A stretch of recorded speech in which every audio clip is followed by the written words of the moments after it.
Welcome back from the coffee break. And now, dear audience, welcome once again. Now I'd like to welcome His Excellency Eiichi Hasegawa, Special Advisor to Prime Minister of Japan. He'll be presenting the keynote speech 1. Please welcome His Excellency.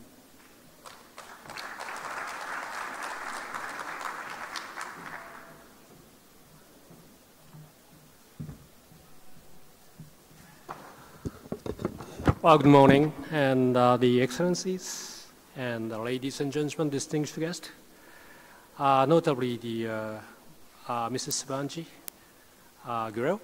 Look at me. I have to deliver my the appreciation because I could keep enjoying a kind of prerogative. I am allowed to join this honorable and intellectual and also effective history of policy formulation over the 3 years conjunctively. And once again, let me extend my gratitude to your very generous endeavor for involving everybody.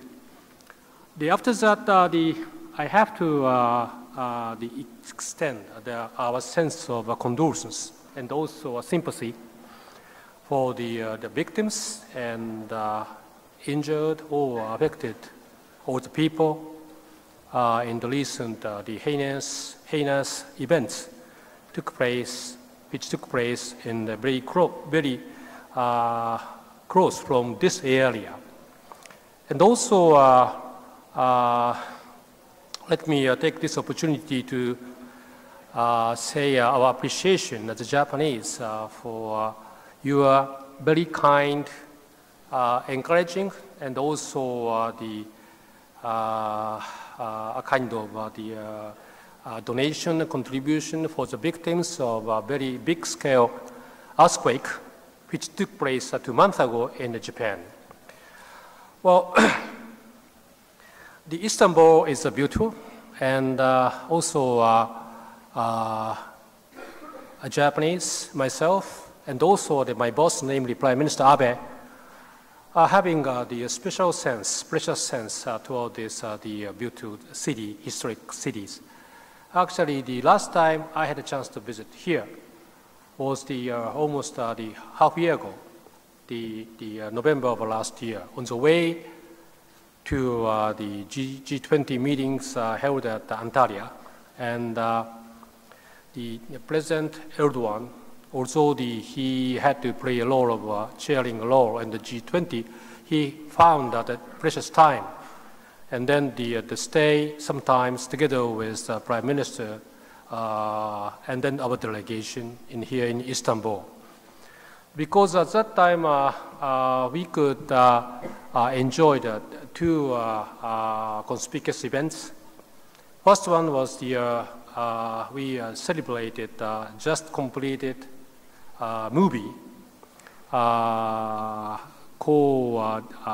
produced by the Japan and the Turkish colleague, which they describe a very long and over a century historical and a deep friendship between Japan and Turkey.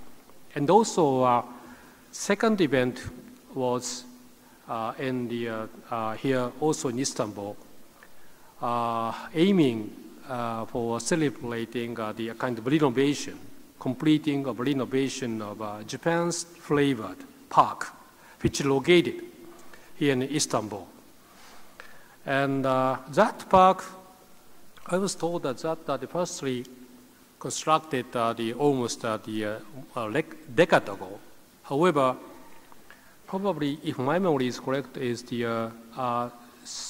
years ago when I was firstly allowed to join this the symposium, IICEC. Mrs. Sabanji kindly invited us to her residence. On the way from the residence to hotel, I happened to find a kind of space, Japanese flavored. That was a Japanese a park located on the foot of that Bosporus Bridge. And that the park originally constructed by at the cooperation of two cities, namely Istanbul and Shimonoseki. Shimonoseki is a middle scale of a name of a Japanese city. However, that city is very important because Mr. Abe is elected from that city. So therefore, he has a special sense of feeling towards that park, of course, the Istanbul. So therefore, we tried to organize the Japanese business companies who unanimously has the special feeling toward the Istanbul, and then provided some contribution coupled with the contribution from city of Istanbul. And then we successfully created with the cooperation assistance of the city of Istanbul that renovating the park. So if you have a chance to visit that park, please try to visit that. And then on the, when we visited last November for the celebrating that renovation, Mayor Toppashi also very kindly spared his time to join that the celebration ceremony. And then Prime Minister Abe invited him to visit his hometown rather than Tokyo and Shimonoseki as a kind of sense of reciprocate the visit. And Mayor Toppashi very kindly committed to visit Shimonoseki as well as the Tokyo.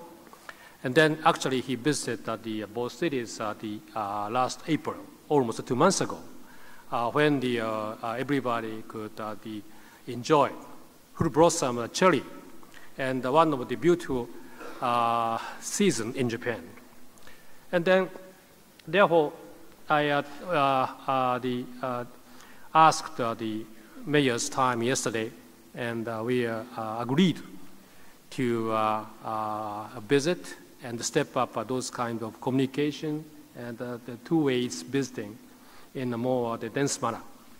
So again, every time I have a chance to visit here, Japan could gain something unexpected. And then let me recall somewhat sometime for the recalling what we had last IICEC, the conference here in this boardroom. And within several months, my dear friend Fatih formally started assuming the executive director of IEA. And within 2 or 3 months after that, he successfully made a great job with contributing to a G20 summit held in Antalya. And that his the achievement paved the way for successfully wrapping up the Paris COP21 the events. So therefore, thanks to his contribution and his assuming the executive director of IEA, and then he's creating such kind of a talent, genius people from this country, now is the forging history, which would dent globally for I think some decades, maybe a century from now. So therefore, once again, this time I have to confess is a great opportunity for me to not just introduce my idea, but also to discuss later how we could achieve ambitious goal, the serious challenge for globally here in this stage later. So let me start based upon some papers I prepared. Well, okay, to begin with, let me somewhat touched upon what I proposed, what I suggested for last two events. My conclusion in 2014 as the 2 points, 2 proposals. 2 conclusions I like to stress is it is a case in a consumer country, particularly one with scarce indigenous natural resources, like Japan and Turkey, that the ones investment for energy efficiency are introduced, its energy saving effect will be long-lasting. Sometimes when the energy price get plummeted, declined, we may be apt to be tempted to slow our effort to energy saving, but that is not correct way. And the second point I said, although we must be careful of high volume of money awash globally, the situation may be the same, similar, as this can make the oil market highly sensitive to unexpected event. And efficient energy consumption structures help consuming countries to be independent and immune from that unpredictable and fluid environment. And again, let me touch upon what I suggested last year. Several points. First sector is the possible decline of oil supply. Since the November of 2014, something like that. Slowing down of development of new oil, as Difadi introduced in a more precise manner. Political turmoil in oil supplying countries. Increase of domestic oil consumption in oil supplying countries. Even the oil supplying countries has their own respective strategy for development, so therefore they need more energy and oil than previously. Therefore, that means those countries' export capacity naturally may be reducing. And as the second part is lessons from past oil cycles. Sharp and protracted swings oil prices do not last forever. So therefore, we should not be overly pessimistic as well as overly optimistic either. The current down cycle is already the longest. As of the last year, peak to trough, more than 300 days. We had another more than 300 days after that. The opportunities and the threats typically emerge quickly. At the third categories, or at the individual or corporate level, introduction of energy conservative equipment, as well as streamlining the production line, minimizing the inventory, and relocating factories, minimizing transporting parts and semi-complete products, and upgrading logistics.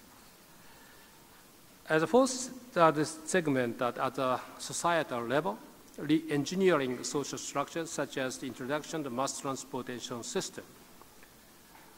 I was very impressed with the Mayor Toppa's ambitious initiative, which I learned through the conversation with him yesterday.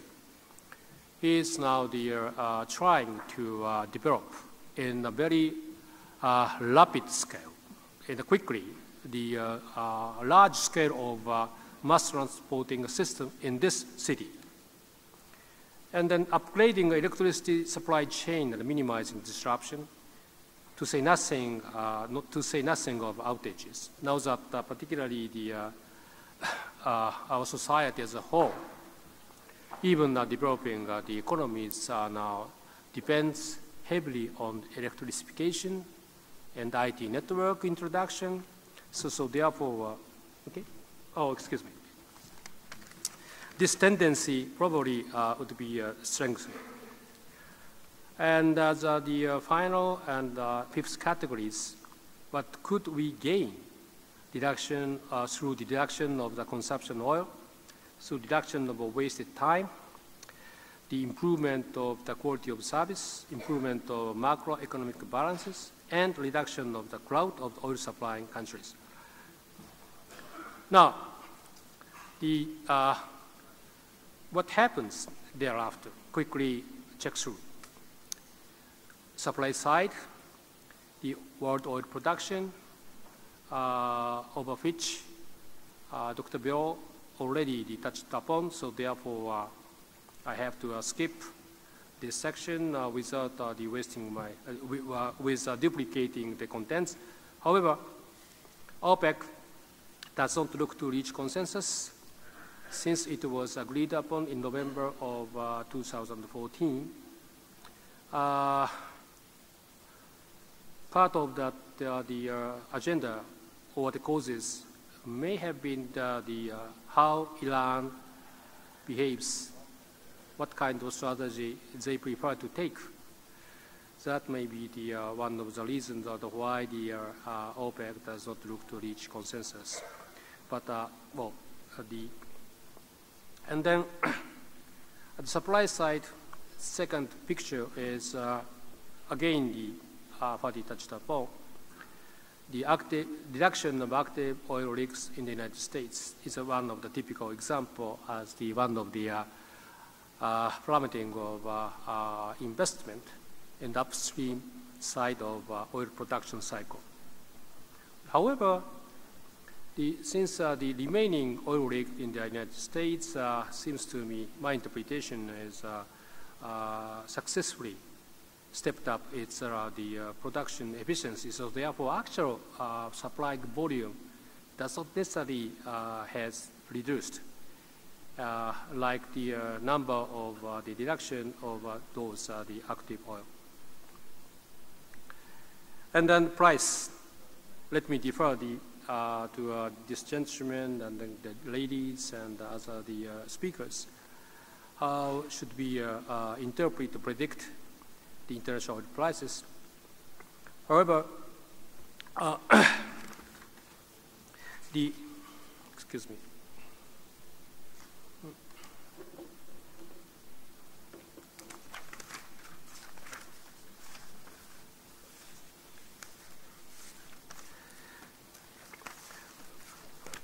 Recently, the pace of price plummeting a little bit accommodated and get more calm.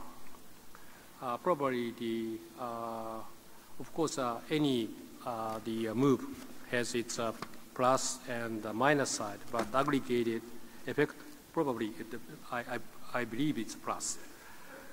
But anyway, it's up to not only how demand and the supply dynamics have, but also how financial circumstances works.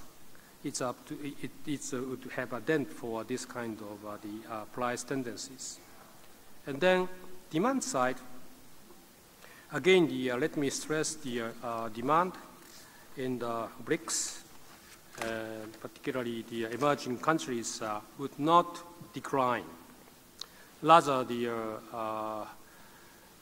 recently, now that reversely, it's a tendency changing,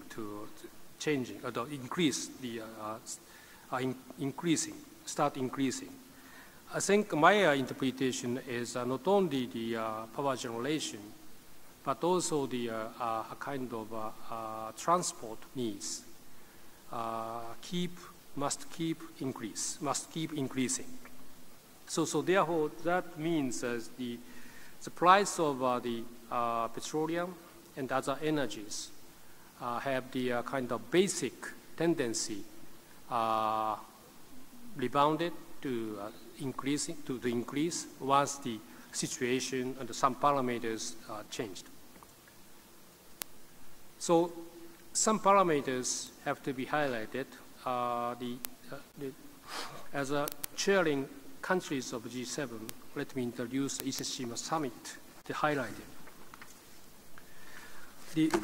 Ensuring swift and successful implementation of the Paris Agreement including the long-term aims of mitigation, adaptation, and finance. And investment in supporting innovation in energy technologies and encouraging the clean energy and energy efficiency. And energy investments, in particular, investments in quality energy infrastructure and upstream development. But something conspicuous is the low price of energy helpful to G7 countries. The majority of G7 countries are net energy importing countries, or not. But conventional common sense, probably as a major consuming countries, already the G7 might have preferred price plummeting. However, that is not the case anymore. Some leaders stress that we have to be careful about the decline of the oil price. I assume that those arguments are coming from not necessarily just the kind of disincentive for new investment, which is helpful, which goes away of the energy efficiency, but also a kind of political constellation, namely if the energy price plummeting lasts, then it may induce some kind of political instability of some oil-producing countries, which may spill into the rather stable, even developed economies, developed countries. Those kind of atmosphere was from the argument among the leaders. And COP21, regarding COP21, the G7 leaders made sure that their commitment to reducing global warming gas emission by not only developed countries, but also large developing countries, such as China.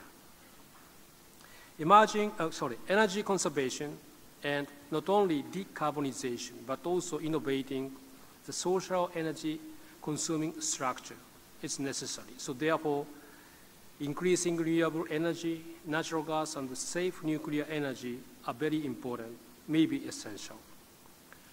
And although I didn't write this down, but I have to introduce G7 leaders' commitment like this.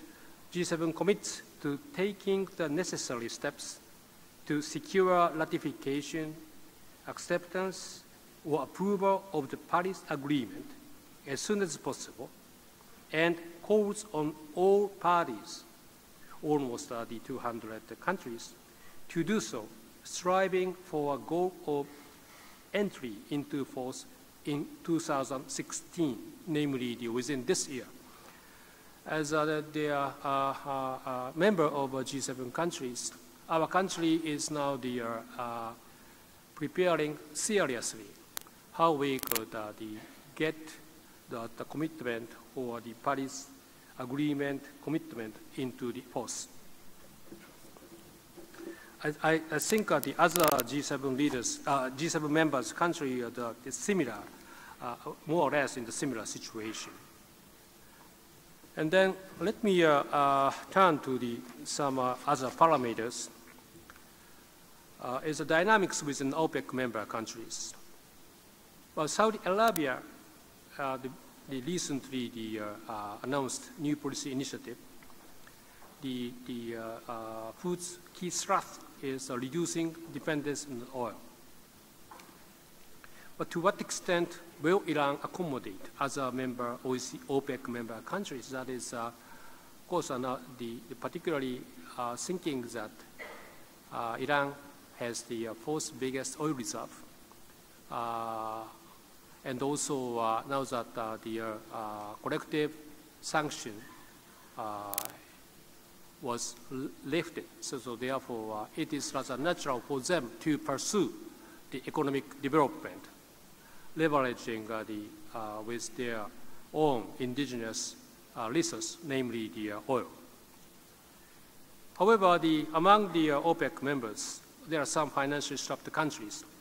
So therefore, some of those countries may have to keep producing regardless of the level of the price. So therefore, that would help the increasing oil supply while the aggregated demand, oil demand,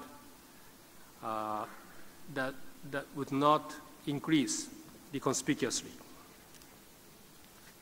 So another group of the parameters I like to stress is some countries, the particular situations, starting with China. Reform initiative versus slowing growth pace. One of the major topics, or the argument and the G7, among G7 leaders, focused on the excess producing capacity, such as steel, in emerging countries like China, which may invite some undesirable, distorting the consequence of the free trade. And the surplus power generating capacities, or the local government, local province are competing in order to achieve their economic development goal with the introducing plan to increase generating capacity. So let me remind you looking back, the history we had, the end of the last century to the outset of this century, namely when the so-called Asian economic crisis broke out. At that time, China rather reduced their construction pace plan of the power generating capacity. However, due to those rather the conservative planning, after the 2004-2005, in order to catch up the generating new development of economic situation, they suddenly rushed to increase power generating capacity. That eventually followed with the very surging price of resources, including the oil and even the coal.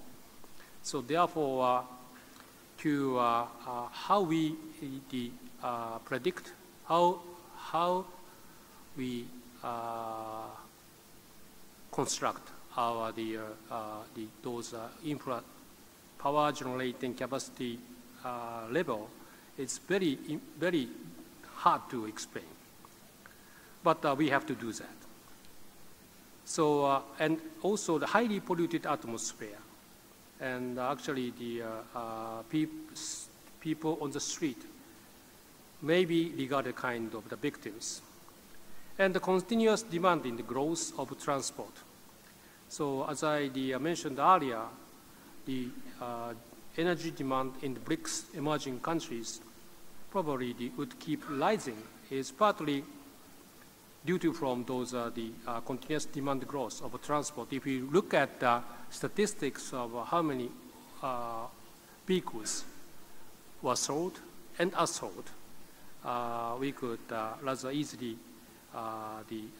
understand those kind of tendency. And India, brisk growth of economy, but with a highly polluted atmosphere like China, and accelerated construction of roads. Of course, India needs a huge amount of the infrastructure, they have to seek the development. They have to keep people more vigorously seeking their development and well-being. So therefore, unlike China, India started rather lately to introducing a highway roadway system. So therefore, they need to actively and rapidly deconstruct roads. So that means that would follow with another huge demand for the cars and vehicles, and that means a need for the gas and petroleum. And continuous demand, as I said just now, is the growth of transport. And also, someone already pointed out this unanticipated production disruption that is having the rather immediate impact over the demand and supply, particularly the supply short of the petroleum and the resources.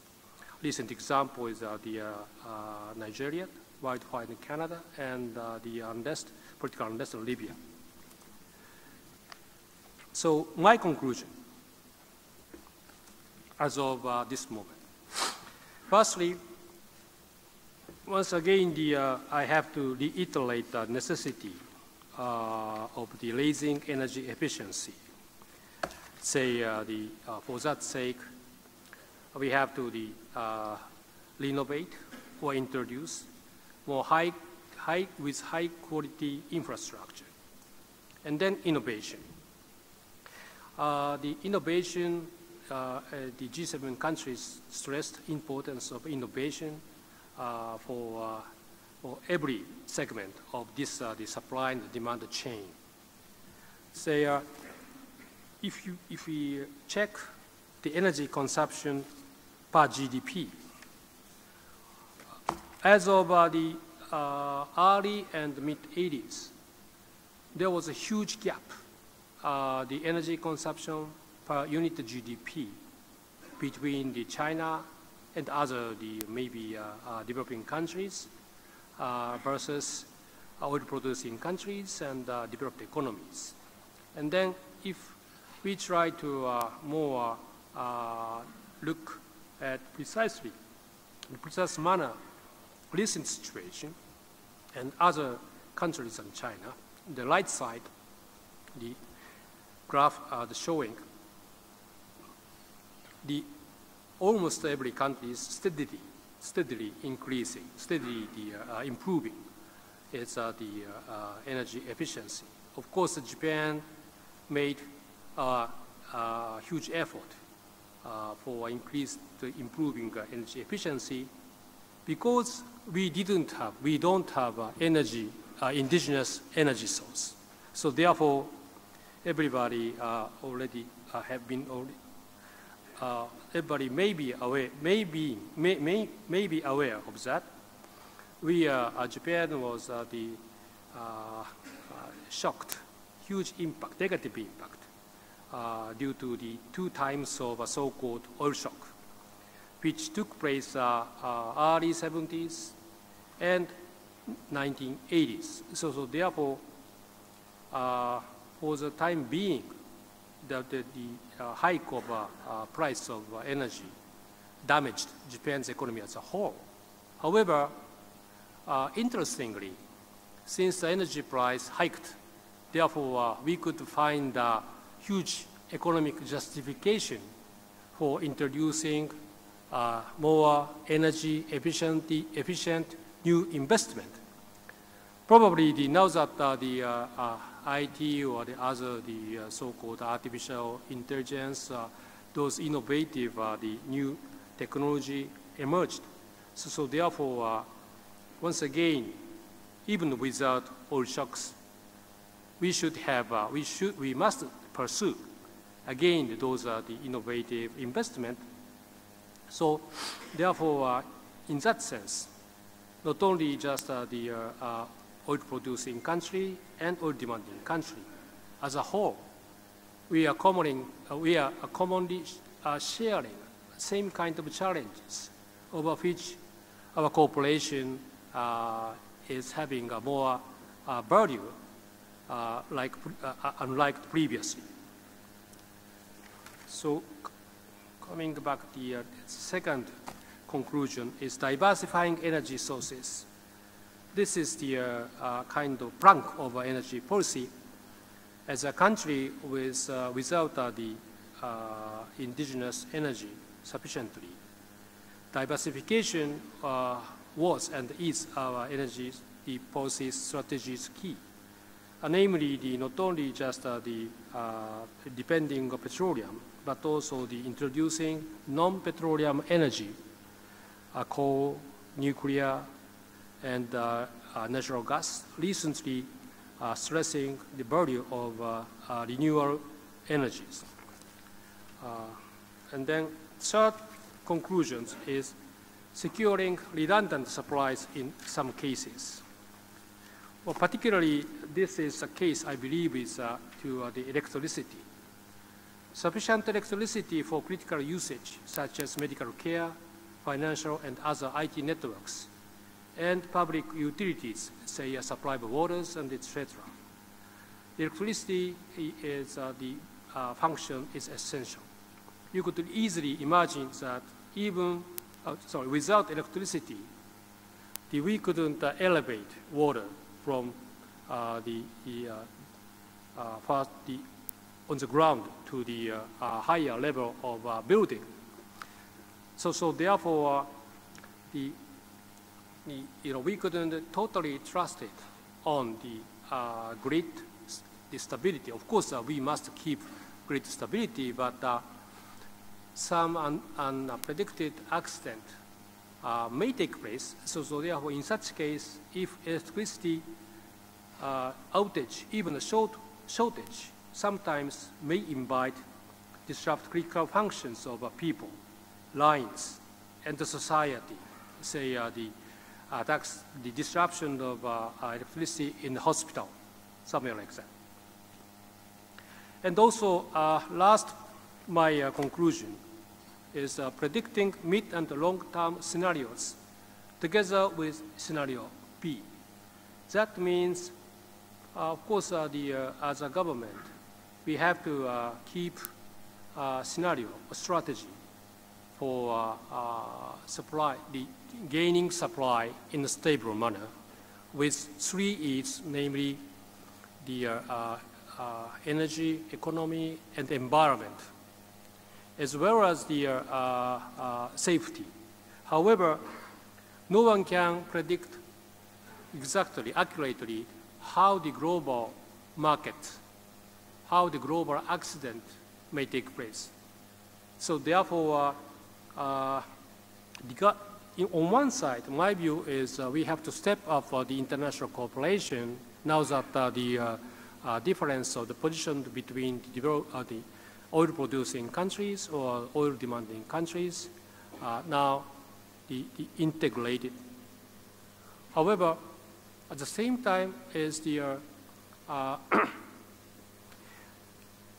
independent from those international the trend situation, any country have to suppose the country is isolated from those international trends. How we could secure, how we could minimize the damage, possible damage, now that the electricity, the other energy usage is indispensable for our daily lives. So in such sense, Japan could provide our lessons we had learned, because we don't have the indigenous energy. We faced those supply disruption shocks, as well as not only the petroleum side, but also the nuclear power accident. So that is what I would like to stress at this point, and I'm looking forward to joining a discussion later. Thank you very much.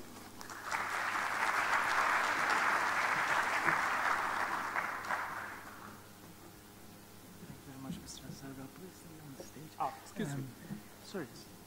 Sorry.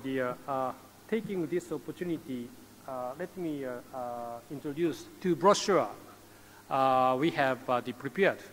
So that is available on the desk of outside this room. So please, I'm very pleased if you take this the brochure when you leave this room. Thank you very much.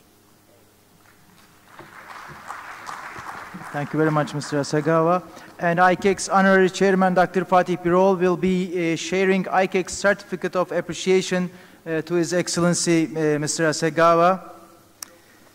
In gratitude for your participation, Mr. Hasegawa, in the IICEC International Energy and Climate Forum Series for the third time, with your invaluable contribution and insights, we would like to extend our deepest appreciation on behalf of the Board of Directors of the Sabancı University International Center for Energy and Climate. And